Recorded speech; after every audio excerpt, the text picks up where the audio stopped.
بما اننا في الخريف فاكتر حاجة بحب اعملها هي الكيكات اللي ريحتها حلوة وتدفي، زي كيكة تفاح بالقرفة. الكيكة دي ليها طرق كتيرة جدا. النهاردة هنعلي الليفل وهنعملها بطبقة كرامبل على الوش شبه الكوكيز مقرمشة ومن جوه بتبقى طرية. بس قبل ما نبتدي، لو دي اول مرة تشوفوني انا لينا، ما تنسوش تعملوا اشتراك في القناة وتفعلوا زر الجرس ولايك وشير للفيديو. ويلا نبتدي بالمقادير. هنحتاج بيضتين، نص كوباية زبادي، نص كوباية زيت، كوباية الا ربع سكر ابيض، ربع كوباية من سكر البني، 2 كوباية دقيق، فانيليا، كيس كيك شاف او بيكنج باودر، وتفاحة.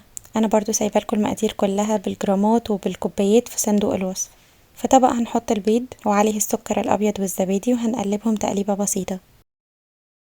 هضيف الزيت والسكر البني. لو مش متاح عندك السكر البني ممكن نعمله في البيت بسهوله. ده مقدار من السكر الابيض وعليه معلقتين من العسل الاسود. هقلبهم مع بعض كويس لحد ما يبقى قوامه ستيكي شويه كده، وكده بقى جاهز. نرجع للمقادير بتاعتنا. هقلبهم تقليبه وهنضيف المنكهات.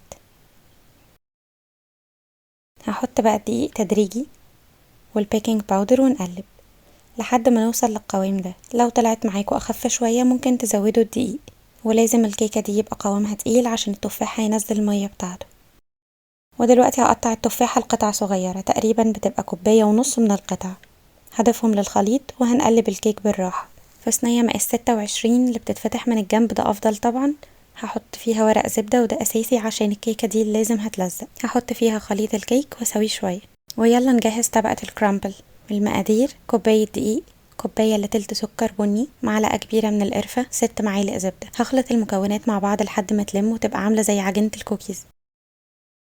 هبتدي اقطعها قطع صغيرة بشكل عشوائي واحطها على وش الكيك. هدخلها فرن ساخن مسبقا على الرف الاوسط درجة حرارة 180 لمدة من 40 ل 45 دقيقة. ممكن تزيد 5 أو 10 دقايق على حسب الفرن بتاعكم. طلعتها من الفرن، ريحتها بجد تحفة وكانت قلبة الدنيا. عايزة جنبها كده كوباية شاي او حاجة دافية. مش قادرة اوصف لكم ريحتها كانت عاملة ازاي. وشها من فوق واخد لون حلو قوي. هرش على الوش سكر بودرة وده اختياري. تعالوا نقطع منها قطعة. تعالوا ندوق بقى، بجد رهيبة، حلوة حلاوة مش طبيعية. دي كانت وصفة النهاردة، اتمنى تكون عجبتكم. جربوها واكتبوا لي رأيكم في التعليقات.